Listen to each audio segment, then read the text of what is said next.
Yohanes 14 ayat 21, demikian firman Tuhan. Barang siapa memegang perintahku dan melakukannya, dialah yang mengasihi aku.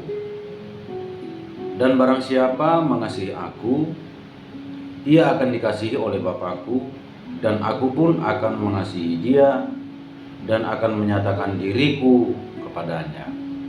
Ini Yesus yang mengatakan. Barang siapa memegang perintahku dan melakukannya, dialah yang mengasihi aku. Jadi orang yang mengasihi Yesus itu adalah orang yang memegang perintah dan yang melakukannya, yang menerima firman itu, menerima perkataan Yesus, memegang firman itu dan melakukannya. Mereka lah orang-orang yang mengasihi Tuhan. Mereka lah orang-orang yang mengasihi Yesus. Ini firman Tuhan yang berkata. Jadi kita boleh uji diri kita. Kalau kita mengatakan aku mengasihimu Tuhan, cara mengujinya adalah apakah kita melakukan firman-Nya. Apakah kita percaya firman-Nya, memegang firman-Nya, melakukan firman itu. Sebagai contoh, ada firman Tuhan berkata, ampuni orang yang bersalah kepadamu. Kalau kita orang yang mengasihi Tuhan, kita pasti akan pegang firman ini dan melakukannya. Sehingga tidak ada dalam ruang hati kita yang namanya kebencian terhadap orang lain. Tidak ada kebencian, tidak ada permusuhan yang dibangun kepada orang yang menyakiti kita, bersalah kepada kita. Artinya apa? Kita mengampuni siapapun yang bersalah kepada kita. Karena ini perintah Tuhan, ampuni. Ampuni mereka yang bersalah kepadamu. Ampuni, berkati musuhmu. Ini salah satu contoh. Salah satu contoh, apakah kita benar-benar mengasihi Tuhan? Jadi, kita boleh menguji diri kita sendiri. Aku mengasihimu Tuhan. Banyak orang mengatakan, aku mengasihimu Tuhan, aku mencintaimu Tuhan. Tapi ternyata mereka tidak hidup di dalam firman, tidak melakukan firman. Hal ini penting, saudaraku. Kalau kita benar-benar mengasihi Tuhan, maka kita memegang perintahnya dan melakukannya. Dan Tuhan mengatakan, Bapakku akan mengasihi dia. Orang yang melakukan firman, yang melakukan perintah Yesus, yang melakukan perintah Tuhan, maka Bapa mengasihi yang bersangkutan. Bapa akan mengasihi dia. Arti mengasihi apa? Memelihara, menjaga, melindungi hidupnya, menyertainya.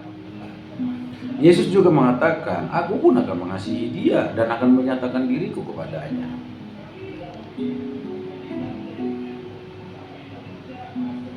Bapa yang ada di sorga, anaknya yang tunggal, Tuhan kita Yesus Kristus, itu mengasihi kita. Bayangkan kalau Bapa di sorga, Tuhan Yesus mengasihi kita, menyertai, menjaga, melindungi, memberkati kita, memelihara hidup kita. Apalagi yang kita takutkan, apalagi yang kita khawatirkan. Bahkan Yesus mengatakan, aku akan menyatakan diriku kepadanya. Kenapa harus menyatakan dirinya? Supaya sukacita kita melimpah, iman kita bertumbuh. Ada upah ketika kita taat, ada upah ketika kita hidup di dalam ketaatan, melakukan firman. Yesus akan datang, menyatakan dirinya kepada kita. Banyak kesaksian, Yesus datang dalam mimpinya, Yesus datang dalam penglihatan.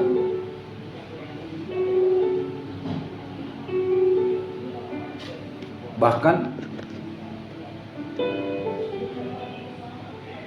dalam kehidupannya Yesus menyatakan dirinya lewat mujizat, pertolongannya yang nyata sekali, yang menyolok.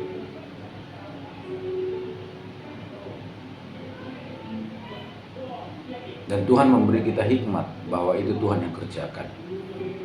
Perbuatan-perbuatan, pekerjaan-pekerjaan menyolok itu yang kita sebut dengan mujizat, itu Tuhan menyatakan dirinya atas kehidupan kita. Mungkin kehidupan kita sedang bermasalah, sedang mengalami kesulitan, menghadapi tantangan. Tuhan menyatakan dirinya lewat mujizat. Mungkin orang lain datang menolong kita.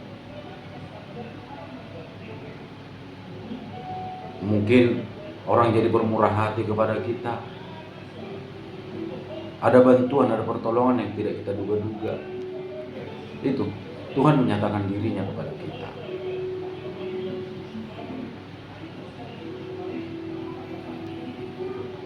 Jadi saudaraku, sekali lagi, orang yang mengasihi Tuhan adalah yang memegang firman-Nya dan melakukannya. Artinya kita pegang adalah tetap kita akui, kita terima firman itu. Kita akui, kita perkatakan. Contohnya firman Tuhan, Dia sudah mengampuni, menebus kita. Dia juru selamat kita, itu kita akui.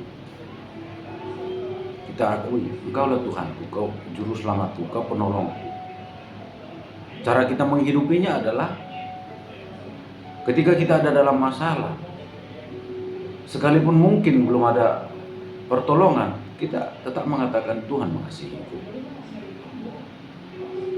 Tuhan izinkan ini untuk tujuan yang baik, mendatangkan kebaikan bagiku. Sebab ada firman-Nya mengatakan, Roma 8:28 mengatakan Allah turut bekerja dalam segala sesuatu untuk mendatangkan kebaikan bagiku. Jadi aku percaya persoalan ini, masalah ini mendatangkan kebaikan bagiku. Diizinkan Tuhan untuk mendatangkan kebaikan bagiku. Contohnya memperkuat imanku, untuk memfokuskan lagi perhatianku kepadanya, untuk lebih lagi bersandar kepadanya. Sebab terkadang lewat masalah kita menjadi mencari Tuhan. Terkadang keadaan yang nyaman-nyaman kita udah lupa berdoa, udah sesekali mungkin api kita mulai, api roh kita itu terhadap Tuhan sudah mulai redup ya. Tapi ketika ada permasalahan kita menjadi lari kepada Tuhan. Ketika kita lari kepada Tuhan, maka api cinta kita menyala lagi kepada Tuhan.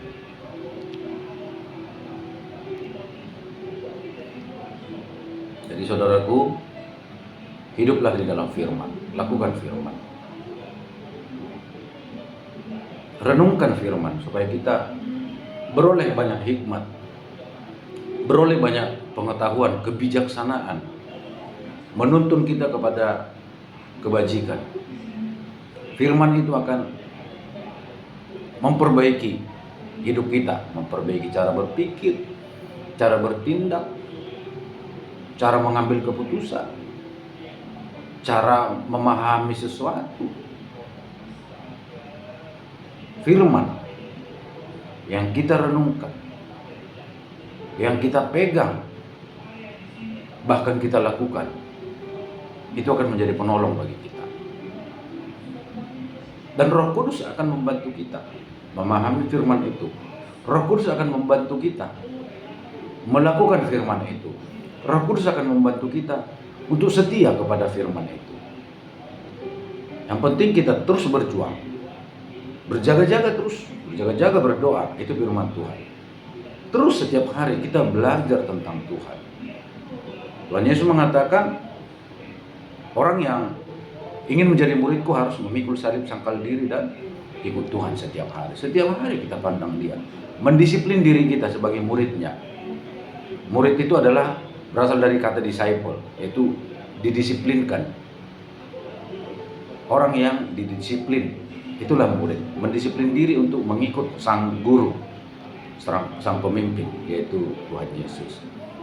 Orang yang mengasihi Tuhan adalah orang yang memegang firman-Nya dan melakukan firman. Tuhan Yesus memberkati. Salam.